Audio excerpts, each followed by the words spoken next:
Okay. Good morning, everyone. This is the Town of Rocky Mountain House regular council meeting for April 1st, 2025, and I will call the meeting to order at 9 o'clock. First order of business is acknowledgement of the Indigenous peoples. The Town of Rocky Mountain House wishes to acknowledge that the land on which we gather is Treaty 6 territory and a traditional meeting ground and home for many Indigenous peoples, including the Blackfoot, Cree, Saulteaux, Stoney, and Métis. Moving on to the adoption of the agenda, we have an agenda in front of us. Are there any additions or changes to the agenda? If not, I'm just looking for a motion. Councillor Shippold. Thank you, Acting Mayor. I also move the agenda as presented. Okay, thank you for that motion. Any discussion on that motion? Call it to a vote. All those in favor? And that is carried. We'll move right on to our delegations, and we have Aaron Townsend and Kevin Hunt from Alberta Forestry and Parks, and you're going to do a presentation. So just make sure you press your red buttons, and that way everyone can hear you. Okay, so thank you very much. I'll just do a quick introduction of myself, and Kevin can of himself.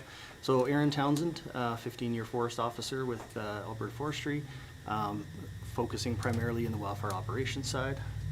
I'm Kevin Hunt, the Wildfire Prevention Officer for the Rocky Mountain House Forest Area. So our purpose to come before you today is to talk about the application to have approval to do prescribed grass reduction burning in the town of Rocky Mountain House. This is something that we have done before, cross-training wise with the fire department and with ourselves to good success, but I understand there are some questions, and we'd like to try to alleviate some of those questions or be able to answer them hopefully to your satisfaction today and provide some evidence and some results. Everybody can see that screen okay? All right. So I'm going to turn over the second slide to Kevin to discuss. Sure. So as Aaron mentioned, we have used hazard reduction burning in the past around a number of our communities in the province of Alberta to reduce the risk of wildfire presented to the community because of fuels that surround the community. So the wildfire mitigation strategy that was created for Rocky Mountain House identifies a number of key areas around the community that are mostly grass fuel types that are susceptible to fire in the springtime when that grass is dead, dry, and open to ignition through multiple sources. So what we're looking at is just targeting some key areas, again, that were identified in a previous plan to try and start reducing the risk to the community itself. Grass fires are a little bit less, we'll call it scary, than what treed fires are, or coniferous fires are. So it's just a matter of reducing risk within the community itself and trying to prevent any fires from happening that are in the built-up areas around the community. So we do this on a number of communities. The Rocky Mountain House Forest Area kind of backed away from doing it for the last number of years. It's been a difficult process to enact because of the way the forests have been the last few years with drought and things. So we haven't had as much opportunity to take on hazard reduction, fuels reduction. So we're looking to try and bring that up for the forest area again to ensure that we're reducing the risk on the landscape. So all it takes is a quad driving through a grassy field to drop off a little bit of an ember, and then that can start a grass fire. So if we can take the fuels away in these key areas, that it will reduce the risk on the landscape for us.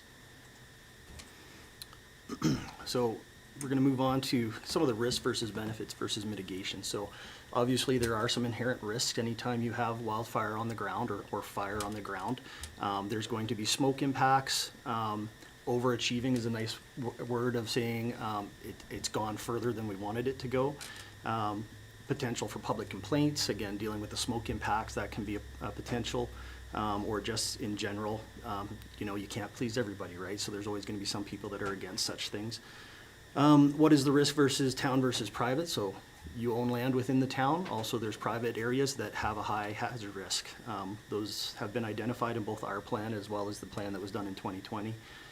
And what is the liability involved between that town and private area? So I'll talk about mitigation next. So how do we resolve some of those risks? We have go, no-go conditions. So we have a fire behavior analyst that's on our team with forestry that we would have on any kind of burn plan operations. And we're all trained in how to recognize certain things. So we look at weather conditions. We look at what is our matrix saying, what's the dryness levels, and where does that fit? And here is the line, which we will not go beyond, or we can go beyond with extra controls, for example. We establish guards. We might go out in the morning when the hazard is lower, when the risk is lower, do some burning off of small guards around key areas, vital infrastructure or something like that. So to establish that in advance so that when we do the larger burn, it comes up to that, the fuel has already been removed. We look and we assess every site individually, so we don't just cast it with a wide net. Each site is identified for their various risk factors and establish the safe way to mitigate those. We look at our available resources. If we don't have the resources that's associated in the plan that we have established, then we don't go ahead with that, or if we do an adaptation to that, an amendment. We do have a prepared burn plan that we can show up on the screen later on, and what's that required for the matrix, for the go, no-go conditions, how many resources we require, that sort of thing. A communications plan. So if we get approval early, that allows us to have more time that we can communicate to the communities, to the businesses, to prepare people, let them know what's going to be happening, give them time to ask any questions and get some answers to those, and be able to basically not only like satisfy their curiosity, but put their mind at ease. We have a unique opportunity with the WUI team, one of 2 WUI teams here in the province out of Clearwater, and they've been here for I think 4 or 5 years now. They are well adapted with sprinkler protection. If we need to, or if we want to demonstrate that, we can make a community demonstration. We can set up sprinkler protection around some of the key businesses or buildings. And the community education component of it, right? We're able to do both with wildfire and with town communication and county communication about educating what's going to be happening, put up some of those frequently asked questions, and again, just make the public aware and advised. So what is the benefit of this? So there's quite a bit of information in this plan right here that was done in 2020. There's between 105 and 108 pages in here where it talks about the what are the recommendations. And so what it comes down to is basically there's been recommended in here, as I said, it mirrors our own recommendations for where to remove and mitigate. So not only does it recommend to remove some mature timber, which you guys are already working on, but there's a number of areas in there that it recommends removing grass. So when we're able to do that under a safe and a controlled condition, we're providing the most safe opportunity to get rid of that. And also with the recommendations in this, we provide for a lot of good cross-training. We have a lot of new firefighters in our department. I've been a firefighter in the Rocky Department for 15 years. You know, we're constantly bringing new people on. The time when a fire happens is not the time to get that training in. Like, we try as much as possible to train all the time, but having the benefit of having experienced people walking through it, like forestry, it's really invaluable. We're providing safer areas, less risk. You can never predict exactly where all fires are going to happen, but if you can identify and take care of that hazards in the areas in advance, you're just going to make things safer for later on. The number one risk in town has been identified as the lower part of Main Street, behind the post office all the way down to the new road crossing over from Creekside. That's always been the number one risk. Understandably, that's private land, so there is some concern that way. We have burned that in the past, but that remains the number one risk. And even with the mowing that is currently happening, which is beneficial, as you can see right now, there's still dry grass out there. Even where it's mowing, this spring hazard, that will still remain a hazard. And it's unable to be mowed right up to the businesses. There's tall grass up to my waist in places, right up next to the wooden back steps of some of those businesses. High degree of risk there. We have the railroad that goes past there that does create sparks from time to time. Obviously, a number of people that go in behind there, that is definitely the highest risk in the community, but it is not the only risk. I think with my belief is that, you know, especially with Jasper and other things that have happened in communities in the last number of years, there is an expectation. We are aware of the risks, and I think the community expects us to do what we can do to mitigate those risks. And again, this is in the safest way possible that we can mitigate those risks. It's in the recommendations from this Palisade Consulting as well as our own, that this is the best option going forward. I'm just gonna highlight this on the link. Did that come up from there? And then you've got to X out of your presentation. If I Oh. control and click on that, or no? Does it go to Oh, that? yes, it should, pardon me. I didn't realize. I think you'll need to just minimize this one. And find it Would behind be you. in this? No, that's something else. Is it the map you're looking for? That's okay. I can refer to it with this paper Because the copy. map is right here. No, not the map, the plan. Oh, yes, it's one of the Word documents, pardon me. No, not the burn plan, sorry. What's the highlight to the link to this? Oh, I'm sorry. That's all right, no problem. That's, Wasn't on your jump drive, I don't have. yeah, it's all good. Okay, so I'll just refer to this plan, page 104. So there's a number of recommendations that I had mentioned, but unit numbers on priority, recommended completion dates on page 104. And then if we go to the burn map on this page, you'll be able to see where there's vegetation management, which you guys are already doing also, as I mentioned, with thinning, but then the grass modification. And your grass modification, and they talk about either mowing or by burning. A lot of these grass modifications you can't mow, right? So for example, the area that's south of McNutt, you might be able to mulch it, but you're not really removing the fuel. You're just removing some of the spring poplars and all that kind of stuff, right? And putting it back on the ground. So the nice thing about burning is you're actually removing the fuel, and it's going to green up a lot faster. Page 106, priority 1, zone A, vegetation free zone, areas susceptible to grass fires. It talks about coordinating with cross-training with the fire department and forestry to be able to burn and mitigate a lot of these hazards. So between 104 and 108, you'll see a lot of those recommendations. They're direct recommendations in here to either mow or to burn, and to use interagency cooperation and cross-training for that. So again, as I stated, just to make my point, hazard reduction burning under controlled, planned conditions, it remains the most effective and safest way to remove those hazardous fuel conditions. This would be an example of what you would see for our incident command structure. So we would utilize both the unified command, so an incident commander from forestry as well as one from the fire department. We would utilize our fire behavior analyst to look at those no-go conditions. A liaison officer with our information officer, make sure that we're getting that communication out to everyone as much as possible in advance. And the names may change, but for example, myself as operations chief, because I do have both forestry and fire department background, looking at having forestry strike team leaders as well as CRFRS strike team leaders, and then what we would be able to present as far as available options.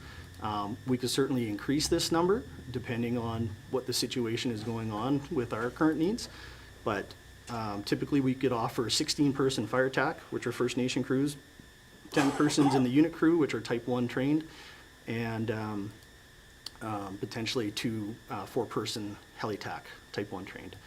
With CRFRS, again, this depends on availability, but this would exclude anybody that was responsible for responding still. Obviously, you guys still have needs to be met within the fire department. So at a minimum, 10 firefighters, Type 6 engine with water, and Type 1 tender, right? So the town provides the water support source.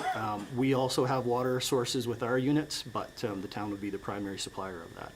So that's just kind of an example of what we would run with, and depending on the project and where we're using, you may not need to utilize all of that, but that would be typical availability. I guess at this point, do you have any questions? Okay, well, thank you very much for that presentation and giving us the information. Does council have any questions at this time? Councillor Auld. Thanks, Deputy Acting Mayor. The only question, have you reached out to those independent landowners as of yet, and have you got permission to move ahead? Well, because they're within the town, that's not our area of responsibility. We would be Okay. the responsible parties in the FPA outside of town limits. So if there was permission to go ahead with that, I think that discussion would have to be had with CRFRS and how we'd want to approach that. Okay, thank you. Okay, do we have any other questions? Deputy Mayor Hutchinson. The plan you've been referring to, is that available to us? Is it on our website? You actually posted it on your website, I think, on March 6th. So that's where I got the link from. Well, I didn't do my homework, I guess. Thanks. It was done in October of 2020 is when it was presented from the consulting group. Okay, any other questions, comments, concerns? Okay, not seeing any, so thank you very much for coming in and doing your presentation today. Gives us some information to talk about and discuss and when we're making plans. We appreciate your Thank time. you. Thank you. To you. Okay, so moving on in our agenda, we have adoption of our minutes, item 5.1, so our regular council minutes from March 20th. Has everyone had a chance to read those minutes, and is there any errors, omissions, or anything that needs to be modified? If not, just looking for a motion to accept those minutes. Councillor Musker. Thank you, Acting Mayor. I move that we accept the regular council meeting minutes of March 20th, 2025. Okay, thank you for that motion. Discussion on that motion? Seeing none, all those in favor? And that is carried. And we also have special council meeting minutes from March 24th, 25. Again, everyone had a chance to look at those, and are there any errors or omissions or anything that needs to be changed? Councillor Caprero. Thank you. I'll make a motion to adopt the special council meeting minutes of March 24th, 2025 as presented. Okay, thank you for that motion. Any discussion on that motion? Call that to a vote. All those in favor? And that is carried. Moving on to item 6.1, the delegation business, the Alberta Forestry and Parks. Do we have any discussion on the presentation? Councillor Auld. With all the other wildfires we've had in the past, I think we need to move forward with this and do whatever we can to mitigate any risks to the town, so I'd be in full favor of giving our support behind this. Okay. Thank you. Deputy Mayor Hutchinson. Thank you. There was the concerns that had come up, I believe, last year when we had this same discussion about the liability. So if the burns are on private land, is the landowner responsible then for the liability if that spreads? Or could you kind of give a little explanation, if you can, on that, Mr. Gross? So, yeah, Acting Mayor to the Deputy Mayor. So, no, we need to do some research on that to see where it falls and work with Clearwater County to see whose insurance actually takes place and that. So, there'd be a question we ask to the council proceeds. We'll verify with Clearwater County and our insurance company if we're covered in risk and liability. Yeah, go ahead. I feel it is, like Councillor All said, something very important to be on top of. I realize that we are, as the town, doing some of the bigger timber cleanup, but I would like to see maybe having that conversation go forward with Clearwater Fire to see where we can, or how it fits in with their plan and safety for all of our residents. Thank you. Councillor Musker. Yes, thank you. Lighting fires in town is inherently risky. These gentlemen here this morning has kind of set my mind at ease that they're going to really be prepared for things and do their homework. That said, I'm looking forward to hearing about our liability coverage as well. Okay, thank you. Any further discussion on this? If not, just looking for a motion to accept our delegation as information. Deputy Mayor Hutchinson. Would we just be looking for a motion to accept for information, or would council wish to proceed with having administration look into what's the, Next steps. next steps on making this work in a safe manner? Okay. Mr. Kraus, do we need how would you like to, do we need a motion to? Thank you, Acting Mayor. Yeah, Thank so you. I think council wants to proceed is what I'm hearing. So, Yes. just a motion that, be it resolved that council instructs administration to proceed with the fire mitigation plan subject to liability questions being resolved or answered. Thank you. Is someone prepared to make that motion? Deputy Mayor Hutchinson. I'll make that motion if I don't have to repeat it. So, I'll make the motion that staff administration has recommended. Okay, is everyone clear on that motion? Okay, any discussion on that motion? Seeing none, I'll call that to a vote. All those in favor? And that is carried. Moving on to new business, 8.1, the recommendation for a Director of Emergency Management and Deputy Director of Emergency Management. Mr. Kraus. Thank you, Acting Mayor. So the town's Emergency Advisory Committee met last week to review the updated municipal emergency plan, and out of those actions and review is that we need to actually appoint a Director of Emergency Management and Deputy Directors of Emergency Management by name. So the committee has done a rise and report to council to appoint those specific positions. Okay, thank you, Mr. Kraus. Councillor Schibelt. Thank you, Acting Mayor. Just a question for Mr. Kraus. And in this case, this board is made up of 6 representatives, equal county and town. Normally, these boards are made up of 7. Is that what this would be? No. I'm looking at the right document? No. So this is our Emergency Advisory Committee, which is made up of 3 council members, and staff are just there for technical advice. And council members do a rise and report to council. This is just on the emergency plan. Thank you. Okay, any other questions?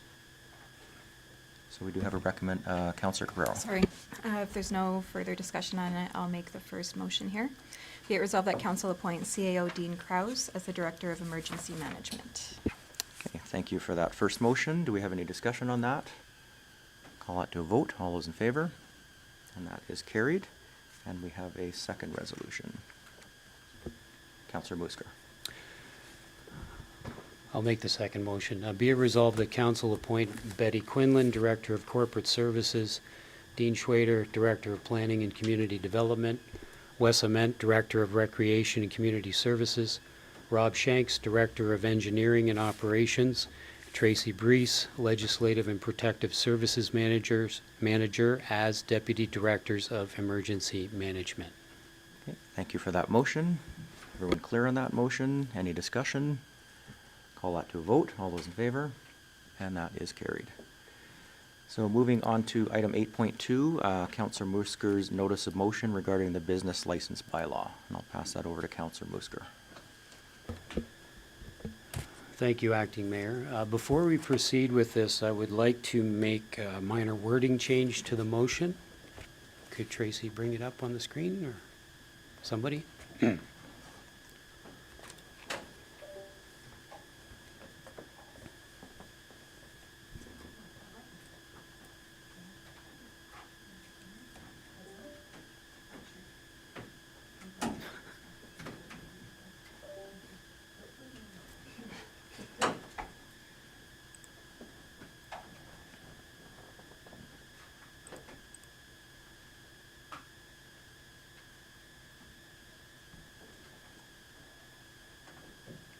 Okay, so we do have that up on the screen now.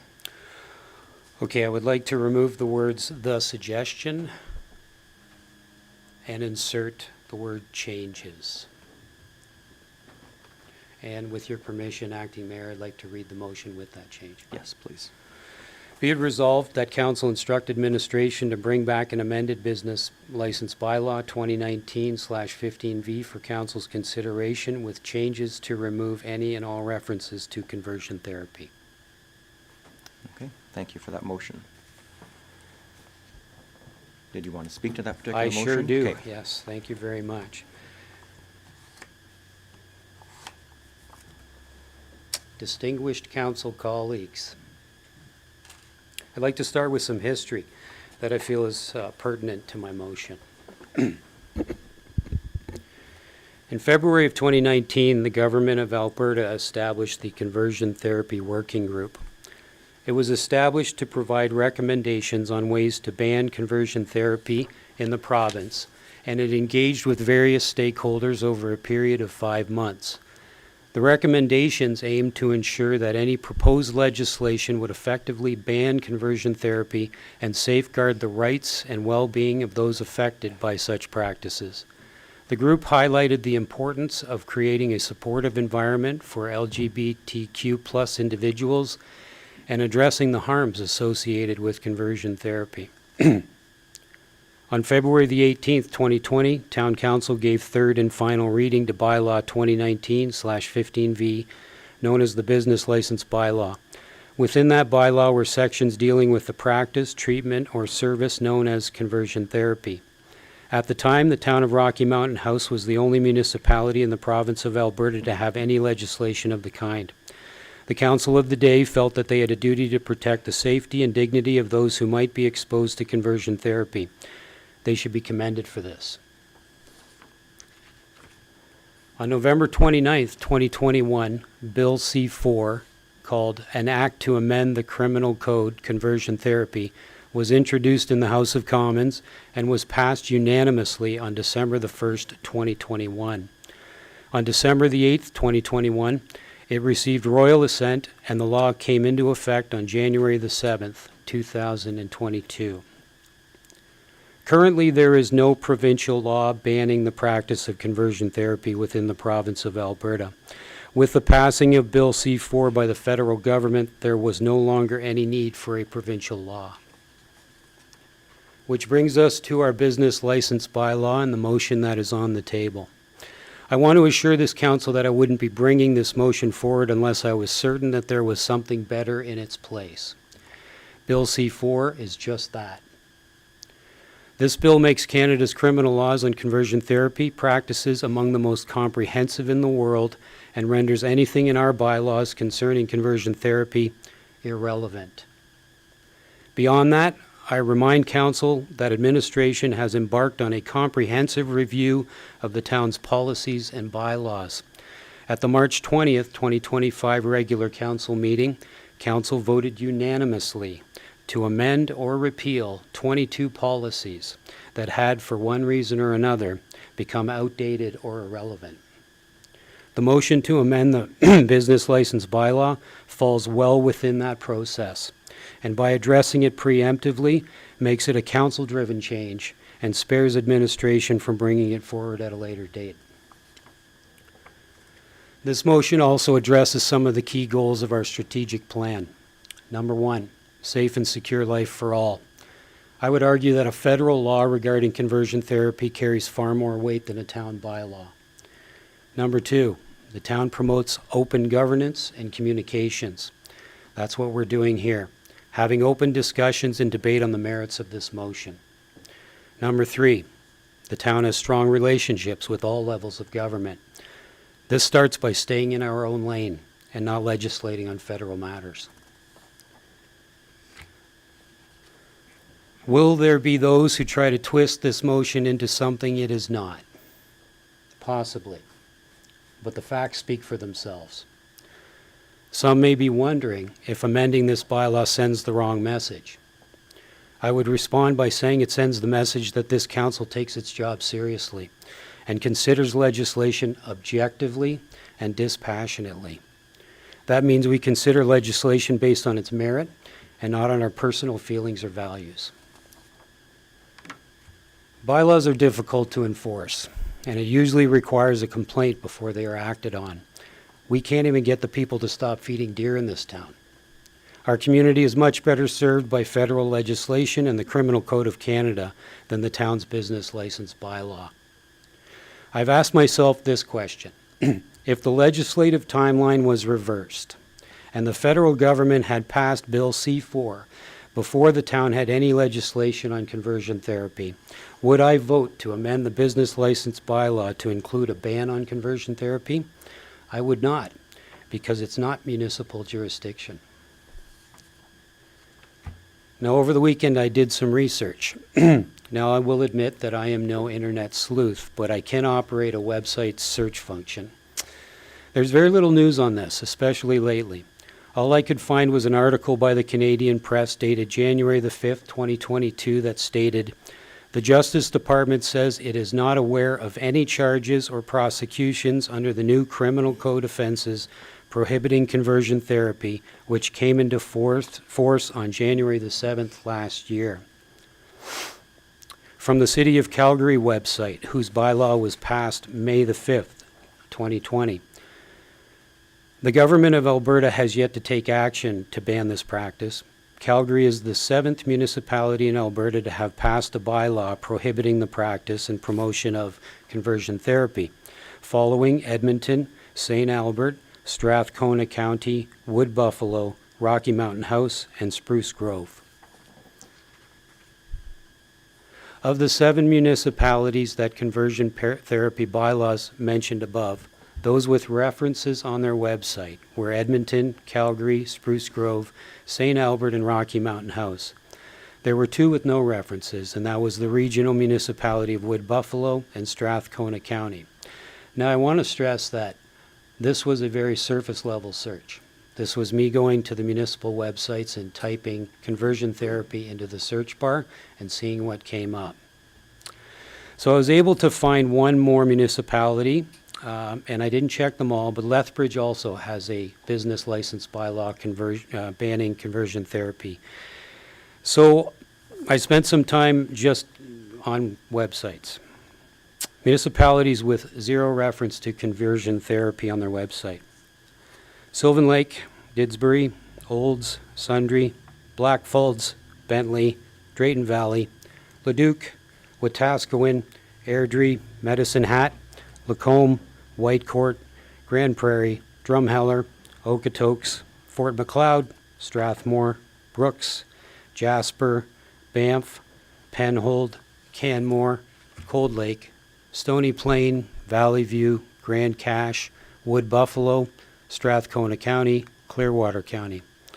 Now, at this point in my search, it became clear to me that a pattern was emerging, so I stopped. And that completes my opening comments. Thank you all for your attention. Okay, thank you very much for that, Councillor Musker. Do we have any comments from council? Councillor Capero. Thank you. So back when the last council had put conversion therapy reference into the business bylaw, at that time I'd seen it on social media. I wasn't very familiar with the reference. I hadn't heard of conversion therapy before, so I did some research. And after I had done that, I was glad to see that it was put into the bylaw. I think it was a forward-thinking thing that was done by the previous council. I think on top of governance, our role here is to also ensure that the residents of the town, that we have good relationships with them. And I think by doing that, it's imperative that we make them feel like they're valued, appreciated, supported, make sure they feel safe, all of that. I think by removing this from the bylaw, it can give the opposite message to that. And I don't want to give the wrong message. And so for myself, I would like to just see it stay as it is. I can't support the motion. I understand where you're coming from with it, Councillor Musker, but my preference would be to just leave it as is. I don't think it's hurting anything. So for me, I would just like to leave it be. Okay, thank you, Councillor Capero. Councillor Auld. Thanks, Acting Mayor. I spent a lot of time this weekend going over this, and I understand where Councillor Musker is coming from, but I also disagree with where he's coming from. If we went through and removed every bylaw in our community that was already covered by provincial or federal, I think we would have 2. I think having this bylaw in there is a step forward. When we made it originally, we were applauded at the Alberta Munis for having taken a step to do this. I'm a little emotional about this because it gets, I think it'd be a huge step backwards for this community. And I cannot support this motion. I feel a lot of this has to come from a different place other than strictly an administrative duty. I think we'd be doing a huge disservice to our community as a whole, not just our marginal community. So no, I won't be supporting the motion. Okay, thank you, Councillor Auld. Deputy Mayor Hutchinson. Thank you. I'm the same place where Councillor Capero or Councillor Ald's at. I do recognize that it is federal legislation, but we struggle day to day on things that are federal legislation that falls down the path as we are with municipalities. I don't know how many of you are familiar with the Unstoppable initiative that we've been taking as town, county, and the chamber. We've spent a number of hours, workshop days, trying to find a noble cause for our community. And I know you're familiar with this, Ken, but if I may, we are a unified and inclusive community. Everyone has opportunity for success and the experience of being known and valued. We look after each other and honor our unique history and place in the world. Together we thrive. So that was a statement that came together. There was probably, I'm going to say 80 people from the community that was at the first workshop that we did, and we looked at the struggles we've had as a community, or as a region, not just a community. We've looked at why, and trying to figure out why we were not going forward in certain things. And in my opinion, the work that we're doing with the Unstoppable initiative is a positive go forward, and to remove a piece out of one of our bylaws, which is a very meaningful piece for a number of people in our community. I just see no reason to remove it, so I would be against this motion as well. Okay, thank you, Deputy Mayor. Do we have any more conversation, discussion? So I'll chime in on this as well. I understand where you're coming from, Councillor Moosker. This from just a pure legislative point of view, that federal trumps provincial, provincial trumps municipal. There are some times where things in bylaws do transcend the legislative part of it and goes into more than that. And I think this is one of those cases where it does become more than just a piece of legislation. So thank you for everyone's comments today. Do we have any more, Councillor Shippold? Thank you, Acting Mayor. This is a real yes-no question, or yes-no topic. Yes, it's not hurting anybody where it's at. No, we don't have jurisdiction on it. So I think it's there to support the community, but when push comes to shove, it is a criminal code item giving us zero jurisdiction. So does it hurt anything there? No, it delivers a message saying that we support it. But if it comes forward, the only thing we can do is give it to the RCMP. So, I mean, it's really one of those things that can go either way, but it's there because it's there. The council of the day put it there for a reason, and I supported back then, and I still support the reasoning behind it. The unfortunate part is zero jurisdiction on it at the end of the day. So that's the unfortunate part. So it's a real yes/no bylaw. Councillor Auld. To that comment, question to admin, being that it's in our bylaw, if something did come up and we were made aware of something that was happening in town, our bylaw and fines would still be relevant, correct?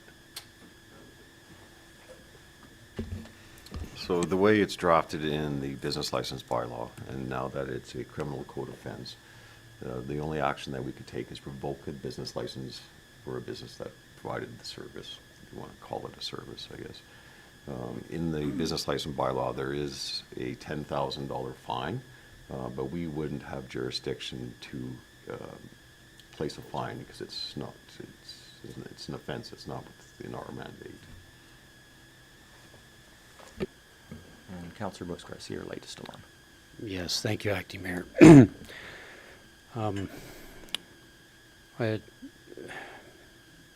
I want to say thank you to everybody who's presented. I think I've sensed the way the wind's blowing here. The business license bylaw says it doesn't permit a business. It's fairly weak to begin with. It doesn't mean that, prior to the criminal code, Bill C-4, that somebody couldn't do it for free. It just says the town's not going to allow somebody to start a business to do this sort of thing. So, from my perspective, what's going to end up happening is we're just virtue signaling. That's the last of my comments. Thank you. Okay, do we have any more comments, questions, concerns on this notice of motion? So, Councillor Musqueam, I'm just going to get you to read your notice of motion one more time before we vote on it. Be resolved that council instruct administration to bring back an amended business license bylaw 2019-15V for council's consideration with the change to remove any and all references to conversion therapy. Okay, thank you for your motion. Any further discussion? If not, I'm going to call that to a vote. All those in favor? All those opposed? And that is defeated. And we are going to move on our agenda, moving on to correspondence for action. We have item 9.1, the West Country Family Service Association Volunteer Appreciation Luncheon.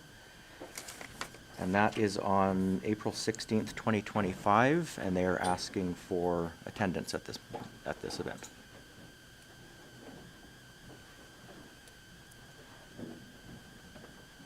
Do we have discussion from council? I can attend this event on behalf of the town. They're looking for someone to bring greetings on behalf of the town, so I can do this for sure.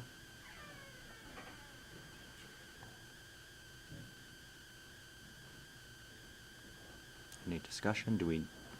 Would we need a motion on this, Mr. Kraus, because it's in town? Okay. Councillor Auld. I'm just looking, April 16th is when it is? Yes. We have that workload analysis at 1 p.m. Yes, and this is from 11 till 1. 11 to 1. Yeah. Okay.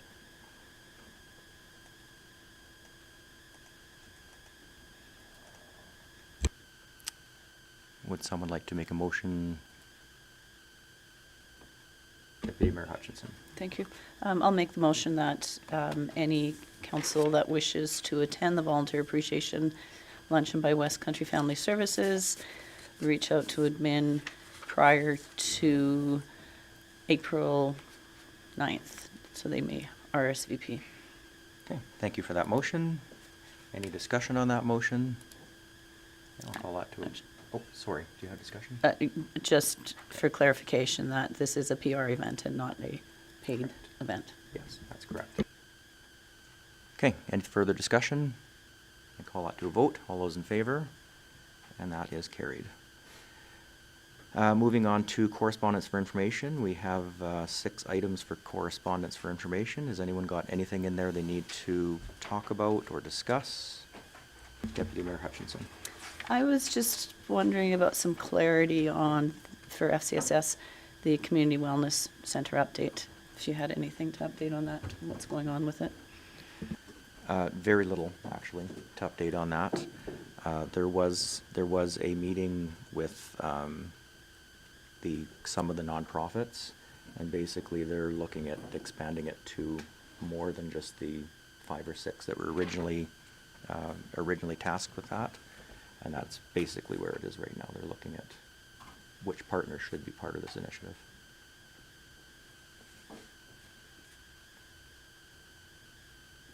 Anything else in correspondence for information that needs to be talked about? Not just looking for a motion. Counselor Ald. I'll make the motion that we accept 10.1 to 10.6 as information. Okay, thank you for that motion. Any discussion on that motion? Call it to a vote. All those in favor? And that is carried. Moving on to the action list. Mr. Kraus. Thank you, Acting Mayor. So to go through the open items, Central Zone privileging, that letter has been sent. We have been contacted for a meeting, and I think we're still trying to establish the meeting date with Central Zone regarding privileging. Resolution to Alberta Munis, that's in progress. The development incentives for tenant improvements, that report is drafted and coming to council next week. Data center feasibility study, that's in progress. I think we received 2 quotes on that, and I think we're waiting for a third before we award.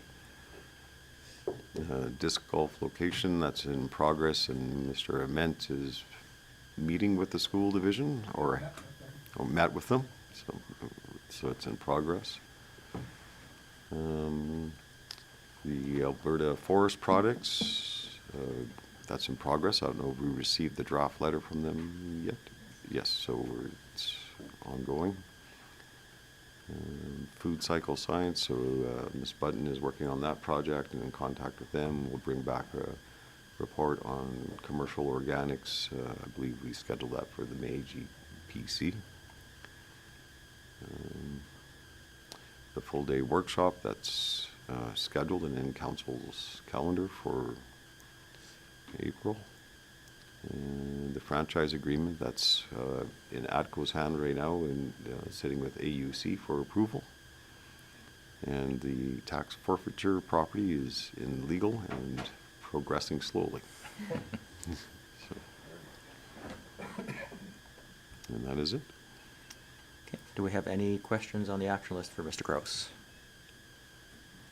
Not just looking for a motion. Councillor Schippold. Thank you, Acting Mayor. I also make that motion. We accept the Mr. Kraus's report, the action plan as information. Okay. Thank you for that motion. Discussion on that motion. Call that to a vote. All those in favor? That is carried. Moving on to item 12, administrative inquiries. Does anyone have any administrative inquiries today? Not seeing any administrative inquiries. Does anyone have any notices of motion today? Seeing none, I will take a quick 5-minute break and then we will move into closed session.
Okay, we are back to live session, and I'm just looking for a motion to go into closed session. Counselor Ald. I'll make a motion to go into closed session. Okay, thank you for that motion. Discussion. All those in favor? That is carried, and we are now moving into closed session.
Okay, we are back in live session, and we have a few motions coming out of closed session.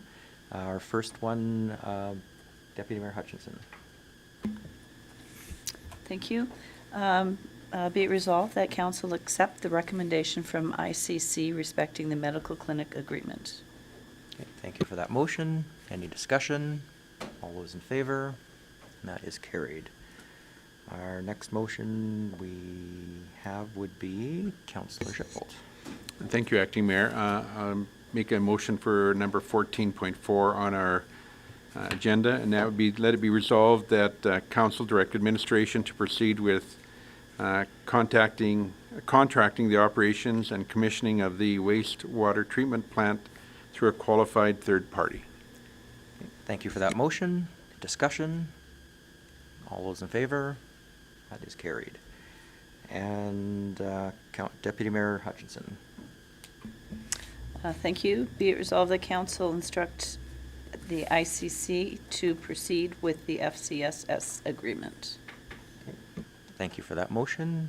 Any discussion? Seeing none, I'll call out to a vote. All those in favor? And that is carried. And Councillor Caprero. I make a motion that be it resolved that council accept the CAO dialogue as information. Okay, thank you for that motion. Discussion? All those in favor?